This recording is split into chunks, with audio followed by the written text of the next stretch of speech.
कर्ण, कर्ण माने कान। क्या वो कर्ण जो है वो किसकी तरफ से लड़ाई लड़ता है? कौरवों की तरफ से कि पांडवों की तरफ से? कौरवों की तरफ से लड़ाई लड़ता है। कौरव नाम क्यों दिया? कौ माने कौआ, रव माने शोर। कौओं की तरह शोरगुल बहुत करते हैं। ये प्रदर्शनी करो, ये प्रोजेक्टर, ये भाषण करो, ये कॉन्फ्रेंस करो। दुनिया भर की टीवी में, चैनल्स में भाषणबाजी है। और भाषणबाजी बस उसी तरह की होती है जैसे दुनिया में आजकल प्रजातंत्र गवर्नमेंट के जो बड़े बड़े मिनिस्टर हैं, वो कितनी भाषणबाजी करते हैं कि नहीं? हाँ, भाषणबाजी तो बहुत करते हैं। उनके बापूजी ने भाषणबाजी की ना, क्या कहते थे? राम राज्य लाएंगे। भाषणबाजी किस लिए की? क्या ये अंग्रेजों का जो रावण राज्य है ये खलास करेंगे और राम राज्य लाएंगे। तो उनके बापूजी की बात उन्होंने भी सीख ली और वो भी खूब भाषणबाजी करते हैं। भाषणबाजी करते करते 47 से लेकर के अब 2019 शुरू हो गया। कितने साल हो गए? पूरे 70 साल से भी जास्ती टाइम हो गया भाषणबाजी करते करते। राम राज्य लाएंगे, राम राज्य लाएंगे, दिल्ली को स्वर्ग बनाएंगे, इंद्रप्रस्थ बनाएंगे। अरे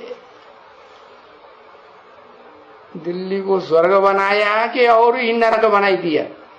और दिल्ली को तो सारा भारत फॉलो करता है।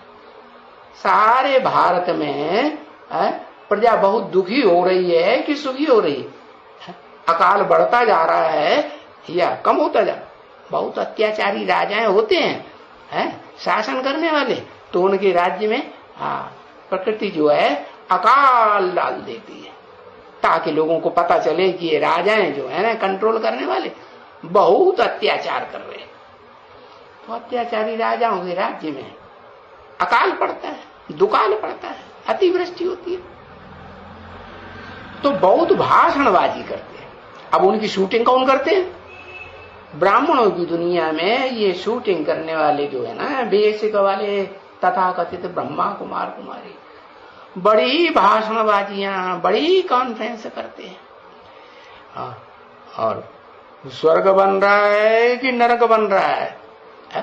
स्वर्ग बन रहा है। भीख मांग रहे हैं कि एकदम जैसे भारत को बाबा ने ऐसा देवताओं का स्थान बनाया जहां भरपूर धन संपत्ति थी, कुछ भी किसी से प्रजा के 4th क्लास प्रजा होगी उसको भी कोई से कुछ भी मांगने की दरकार नहीं थी। और ये क्या करते रहते हैं? बस भीख मांगते रहते हैं। हाँ, ये बात दूसरी है। कोई रायल भीख मांगते हैं, भाई हम ईश्वरी सेवा करेंगे। अरे क्या तुम ईश्वरी सेवा करोगे? तुम पब्लिक को बेवकूफ बनाते जाते हो। उनसे जो पैसा मिलता है वो रिश्वत में देते जाते हो और रिश्वत दे करके जो अच्छा काम करते हैं उनको डाउन करने के काम करते हैं। जैसे दुनिया में मठपंथ संप्रदाय वाले होते हैं ना, मठपंथ संप्रदाय वाले दूसरे मठपंथ संप्रदाय वाले जो मुखिया होते हैं उनको जान से मरवाने की कोशिश करते हैं कि नहीं? हाँ, मरवा देते हैं।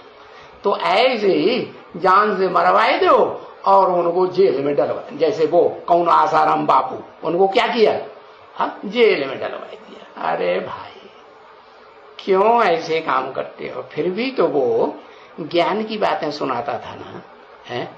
कोई ऐसे तो भ्रष्टाचारी नहीं था जैसे आज की गवर्नमेंट के नुमाइंदे भ्रष्टाचारी हैं। जो कुछ प्यार से मिलता था, रुपया 2 रुपया, वो सब इकट्ठा करता था और उससे प्रोग्राम करता था और लोगों को खुश करता था। खुशी खुशी लोग देते थे ना। और ये तो चोर डकैत ऐसे ऐसे हैं बाहर की दुनिया में भी और ब्राह्मणों की शूटिंग करने वाली ब्राह्मणों की दुनिया में भी कितना कितना चोरी चकारी छल छिद्र कपट कितना करते रहते हैं। तो ये भाषणबाजी बहुत करते हैं।